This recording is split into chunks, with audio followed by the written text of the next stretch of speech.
it's Margot, and today I'm bringing you the ghost of the historic and infamous Dakota Apartment building, located on the Upper West Side of Manhattan in New York City at 1 West 72nd Street. I've been wanting to do a video on the spookiness of the Dakota building because frankly I'm rather obsessed with it, but the more I dig into it, the more I'm realizing there's no way I can do the Dakota story justice without spreading it out over multiple videos. In this one, we'll talk about all of the Dakota's residents who aren't exactly alive. So if you're ready to get spooked and spine tingled, keep watching. Over the years, residents and workers at the notoriously exclusive Dakota building have claimed to have encountered a number of entities that reside among them. A number of the building's employees, visitors, residents, former residents, and even passers-by insist that it's haunted. These unique phantoms have been spotted smiling, crying, laughing, smoking, and even speaking, sometimes openly judging your misdeeds in the apartments and in the hallways, and even hurling heavy objects in the basement. It's even said that the Dakota registers the most paranormal activity of all the haunted buildings in New York City. I'm not sure about that, but it definitely tops a lot of lists. I haven't been able to find any single source that lists all of the reported hauntings associated with the Dakota in one place, so I wanted to do that here. If anyone knows of any I've missed, or has had any personal experience with the building, please don't hesitate to get in touch. The Dakota was built by Singer Sewing Machine co-founder and early developer of the Upper West Side, Edward Cabot Clark, along with architect Henry Janeway Hardenberg, who would later go on to design the famed Plaza and Waldorf Astoria hotels. Possibly the most recognizable apartment building in the world due to its uniquely foreboding presentation and appearance in multiple movies and TV shows over the decades, the Dakota is described as a mix of multiple architectural styles that can best be described as eclectic, incorporating a mishmash of elements from German Renaissance, Gothic Revival, and Chateau-esque styles, among others.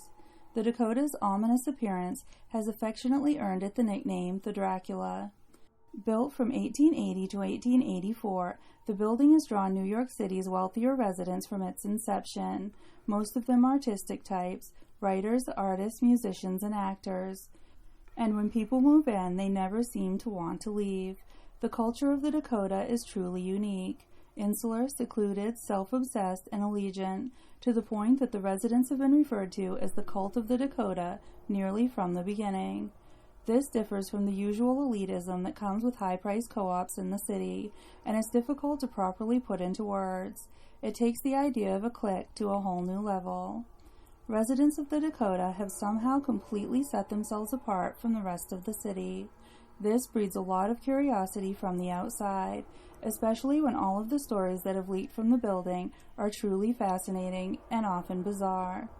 Many residents never do depart their beloved Dakota until it's their time to exit through the Undertaker's Gate, the morbidly but aptly named 73rd Street entrance gate that's only opened when a Dakota resident leaves home for the final time. It's estimated that the Undertaker's Gate opens about once a year, which means that since 1884, there have been nearly 150 deaths at the Dakota.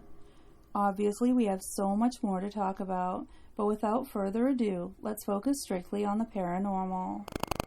We'll begin with the Dakota ghost stories that involve John Lennon, those he encountered while living in the building, and the ghost of Lennon himself. John Lennon and Yoko Ono moved into their 7th floor apartment, number 72, in the Dakota in 1973. As fate would have it, John would end up being killed there 7 years later. Shortly before his own death, John claimed to have seen what he referred to as a crying lady ghost in the hallway, just outside of his apartment. Lennon once described his experience, saying, "I came out one day and felt this weirdness around. I saw it sort of in the corner of my eye. I thought I saw it, but I wasn't quite sure. But then someone told me later about the ghost." Other residents have seen this ghost as well. In fact, she's been seen in just about every corridor of the building over the years, but reportedly has never entered any of the apartments. Witnesses say the crying lady appears in a gray diaphanous gown and seems to be surrounded by a gray aura. She's seen sobbing uncontrollably and disappears very quickly. The crying lady's identity is technically unknown, but many believe she was an eccentric woman named Elise Vesley, who managed the Dakota in the 1930s, 40s, and 50s. In life, she was a passionate believer in the paranormal. She even believed she had psychokinetic powers, an ability to move large objects with her mind, and was one of the leaders of the Vedantist movement in New York. From what I can figure out, American Vedanta, founded by Swami Vivekananda in New York in 1894, is a Hindu-based organization created for Westerners, mostly white Americans, who are interested in Indian spirituality, but not necessarily the rituals and traditions that go along with it, often combining sort of a Hindu aesthetic with Christianity, and yoga pants. Elise's cherished son died when he was hit and killed by a truck on 77th Street, right in front of the Dakota. It's said she was quite peculiar from that point on. She could be rather cold toward the residents, but had a special fondness for the children of the building. Elise also appointed herself guardian of the rooftop garden, and fancied herself an authority on interior decorating. That last part caused her to butt heads with some of the building's residents from time to time. A tenant once returned from a vacation to find their apartment's furniture completely rearranged. Knowing it had been decorated in a manner that Elise had expressed disapproval of, and knowing she had access to all of the apartments, he went to her office to complain. Elise insisted that she hadn't entered his apartment at all, but admitted that she had been thinking about his poor furniture arrangement, and that she may have psychokinetically rearranged it from her office. Now, as the crying lady, it's presumed Elise is still weeping over the loss of her son, who she'd grieved deeply until her own death. When John Lennon and Yoko Ono moved into their apartment, formerly owned by actor Robert Ryan and his wife Jessie, they wasted no time hosting a seance. Mrs. Ryan was an author of children's books and former actress, who had died of cancer in the apartment the previous year at the age of 57. The medium they'd hired told them the spirit of Jessie Ryan was coming through, with a message that she still considered the apartment to be her home and had no intention of leaving. However, she promised she wouldn't interfere in their lives. Yoko phoned the Ryans' daughter Lisa to let her know her mother was still happily residing at the Dakota. Lisa Ryan wasn't amused, and later told friends, "If my mother's ghost belongs anywhere, it's here with me, not with them." On December 8, 1980, at the age of 40, John Lennon was shot by Mark David Chapman at the main southern entrance of the Dakota. He was later pronounced dead at Roosevelt Hospital. Shortly after, the reported sightings of Lennon's ghost began. In 1983, musician Joey Harrow, who lived near the Dakota building, claimed he saw Lennon's ghost in the same Dakota entrance doorway where he'd been shot 3 years prior. He said he was surrounded by an eerie light, a description that would be echoed by many others over the years. Harrow was accompanied at the time by writer Amanda Moores, who recalled seeing Lennon's ghost as well, and said, "I wanted to go up and talk to him, but something in the way he looked at me said no." Lennon's ghost has also been witnessed by numerous Beatles fans who've made the pilgrimage to the Dakota to pay their respects over the decades since his death. Psychic and author Shawn Robbins relates an experience she had while sitting outside the Dakota one afternoon in 1985. It was about 1 o'clock in the afternoon. At a distance, I could see energy waves, like a body. I saw it where he was shot. Ms. Robbins has also seen Lennon's spirit at other times. She said, "When I'm on the west side, I'll go by there out of curiosity, and sometimes I see a fleeting image that looks like John Lennon." The specter of John Lennon has also been seen staring out of the window of his ground-floor studio in the Dakota, and crossing the street from the Dakota to the imagined mosaic created in his memory in Central Park. Others say they've seen him flashing a peace sign at passers-by, and a hot dog vendor even heard a ghostly voice singing "Give Peace a Chance." Yoko Ono even had an experience where she saw her husband sitting at the piano in their 7th-floor apartment, recalling he said to her, "Don't be afraid, I am still with you." Joe Mielziner is known as the most successful set designer of the golden era of Broadway. He started out as a painter under the training of his portrait painter father. He was also a longtime Dakota resident and worked out of a studio on the first floor. It's said that Mielziner loved the Dakota even more than most of its devotees. He kept a collection of scrapbooks filled with newspaper and magazine articles about the building. He often said he believed the building was haunted by multiple ghosts. In 1976, Mielziner died of what was described as a massive stroke in the back seat of a taxicab on his way home from an appointment with his doctor. This, incidentally, occurred at the same doorway where John Lennon was later shot, and he was pronounced dead at the same hospital. Shortly after Mielziner's death, strange things began happening throughout his beloved apartment building. Or, I guess I should say, new strange things began happening. A porter working in the basement witnessed a heavy snow shovel hanging securely on a wall suddenly propel itself 20 feet across the room, landing in the middle of the floor. The porter was so spooked he had Dakota resident and banker Wilbur Ross accompany him back to the basement to investigate. Later, several bags of trash that had been neatly stacked by the service door also spontaneously flew to the center of the room. The bewildered Mr. Ross even witnessed a heavy metal bar sail through the air and land at his feet. When he tried to lift the bar, it was too heavy for him to move. During this same time period, locked doors opened and closed unaided by human hands, and one of the building's 4 service elevators began behaving strangely as well, suddenly rising from the basement of its own volition. This was an antique manual cable and pulley system elevator. It took 4 strong men to lower it back down to the basement. These strange occurrences lasted for a few weeks after Mielziner's death, prompting the building's residents and staff to assume Mielziner just wasn't quite ready to leave his home. Around this time, the Dakota was introduced to a new recurring character, known as the Mad Slasher, sometimes referred to as the Phantom of the Dakota. I'm not sure if this one is paranormal in nature, but it's definitely mysterious and unexplained, and makes for a great story. The 1970s were the beginning of the heyday of serial killers in America, and New York City was no exception. While the son of Sam was terrorizing the city outside of the fortress-like walls of the Dakota, the Mad Slasher was keeping everyone on edge from the inside. It started with persistent vandalization of the new automatic passenger elevators that had recently been installed. I'll preface this by saying that Joe Mielziner's ghost was quickly ruled out as a suspect because he'd designed the new elevators and had been very proud of them.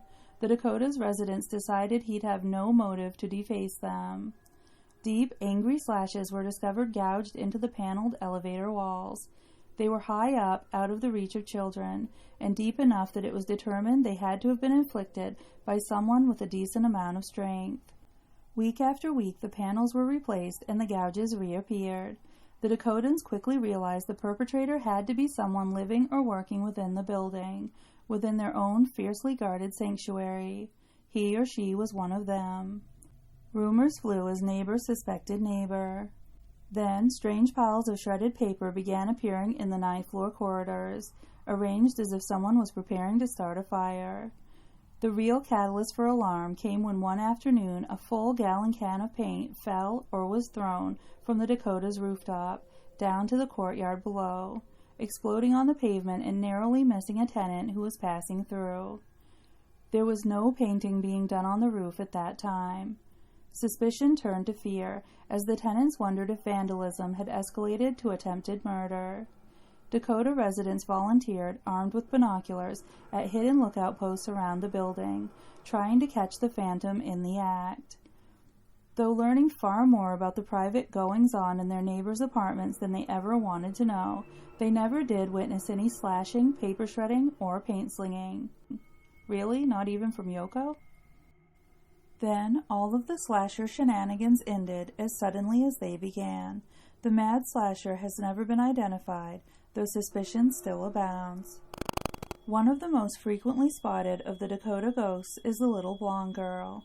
The first reported sighting of this ghost took place in the 1950s or 1960s, when a group of workmen were doing repairs on a 5th-floor apartment.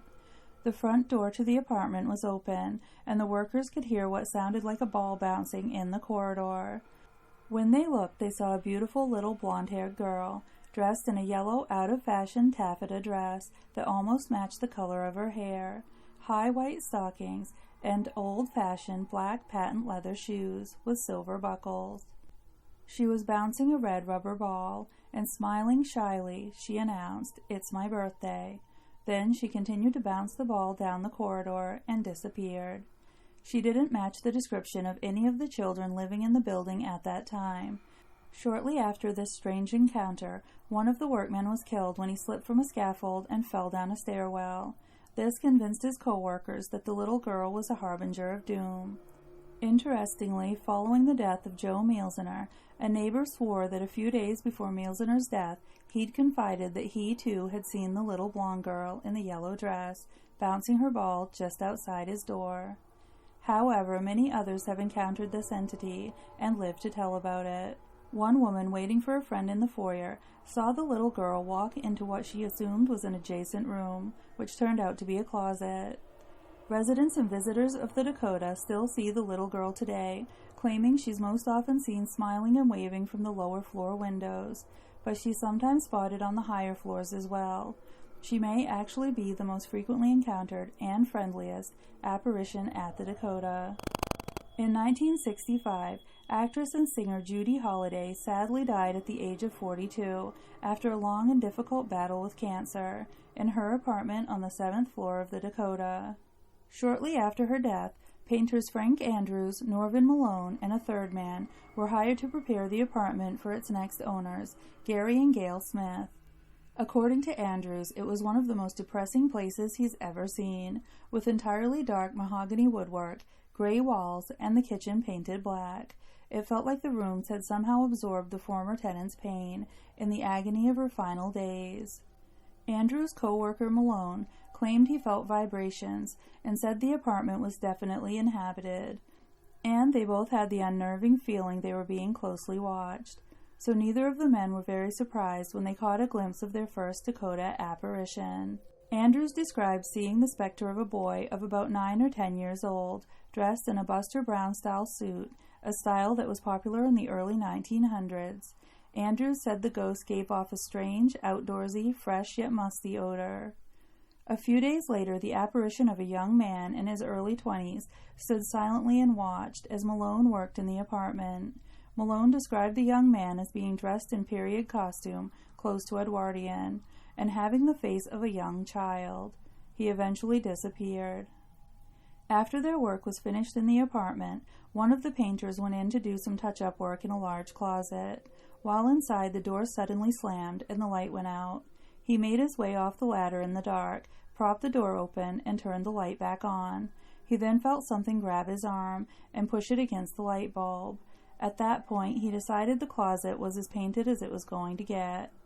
Interestingly, Malone often visited the Smiths after his job there was finished. One day, he noticed a large stuffed animal belonging to the Smiths kids with what he described as an aura of lights around it. On another visit, while the kids were playing with the same toy, he remarked on how much they seemed to enjoy it. Their mother replied, "It's very strange, but at the other place where we lived before, the children wouldn't play with that toy. It wasn't until we moved to the Dakota that they've taken it up so enthusiastically." Malone was convinced the stuffed animal was possessed by one of the Dakota's many spirits. Upon learning of the strange activity in her daughter's old apartment, Judy Holliday's mother, Helen Tuvim, wasn't surprised. She remarked, "All of Judy's troubles happened in that apartment. I can't even look at it. She got her divorce there, she got her cancer there."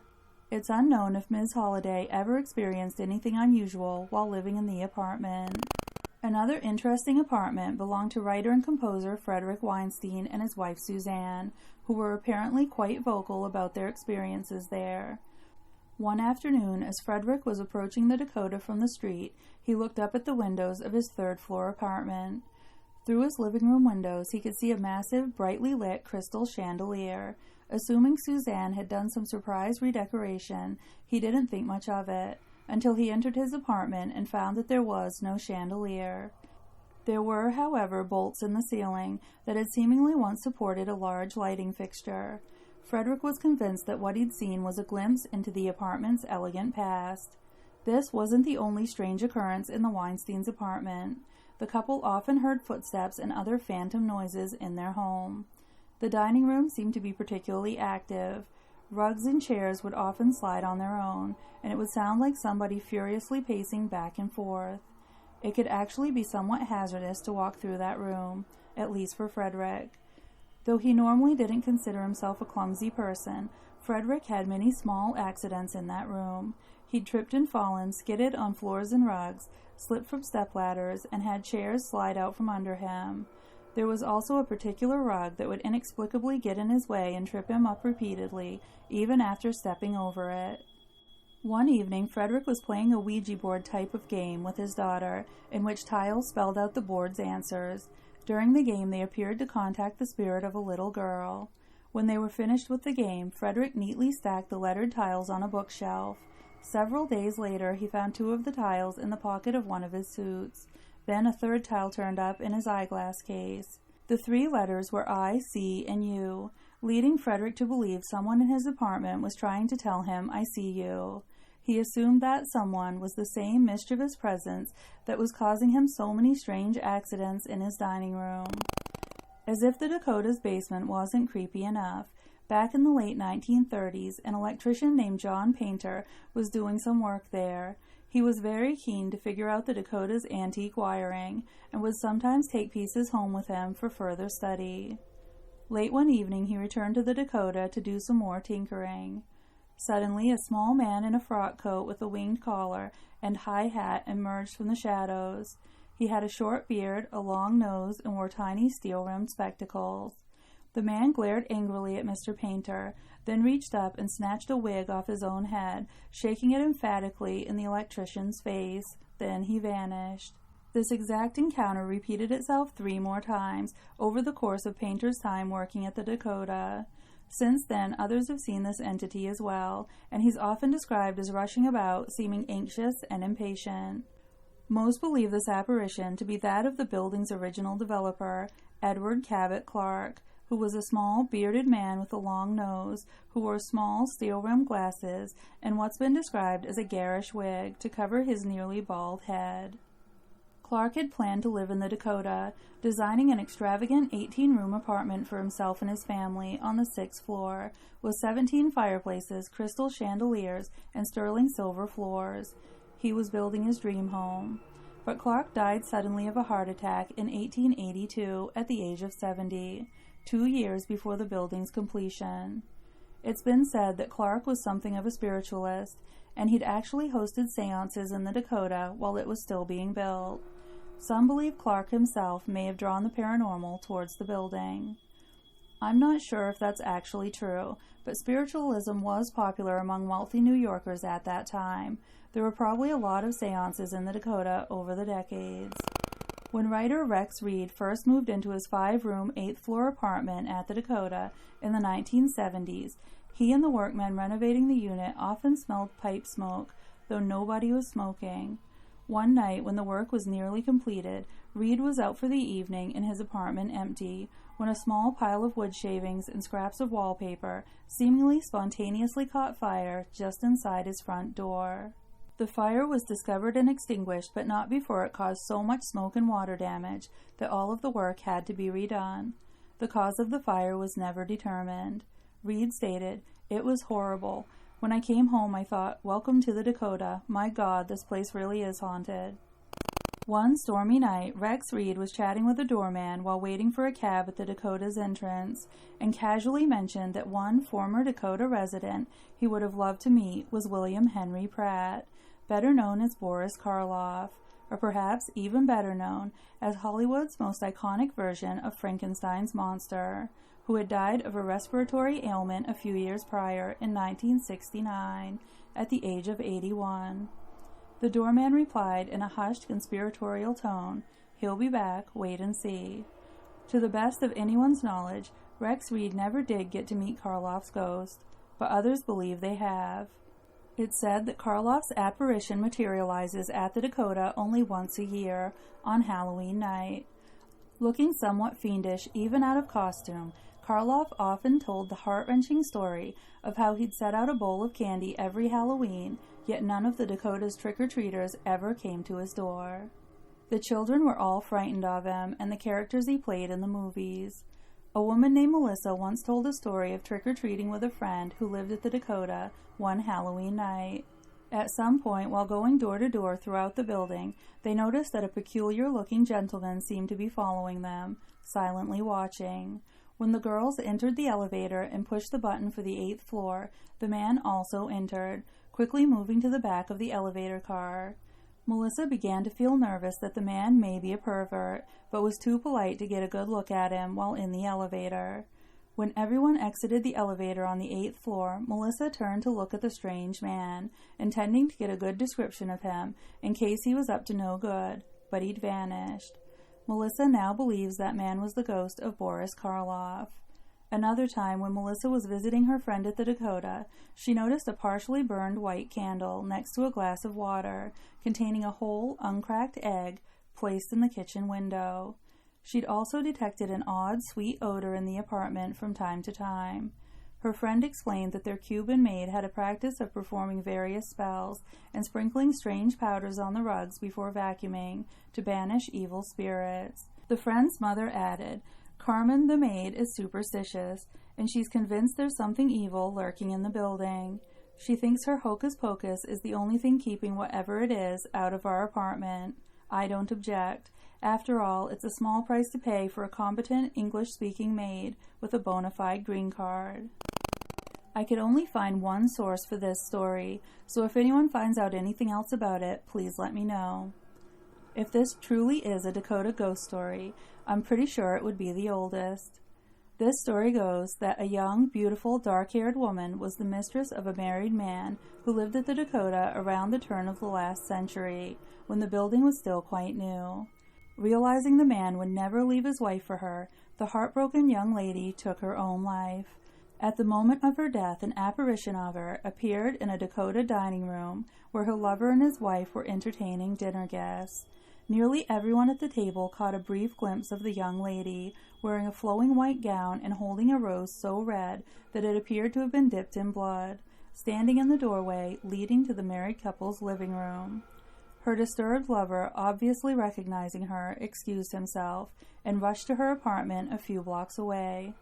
There he discovered her corpse, lying face up on her bed. She was wearing a white gown and clutching a long-stemmed, blood-red rose in her hands. Since then, Dakota residents are said to have occasionally spotted the eerie lady with the rose. It's claimed that she only appears to married men who aren't giving their mistresses the attention she feels they deserve. Unfortunately for the cheater, this ghost can also be seen by others in his presence at the time of the haunting, including his wife. In more recent years, a resident living below a vacant apartment reported hearing screams in the night and the sound of heavy objects being dragged across the floor from the empty apartment above.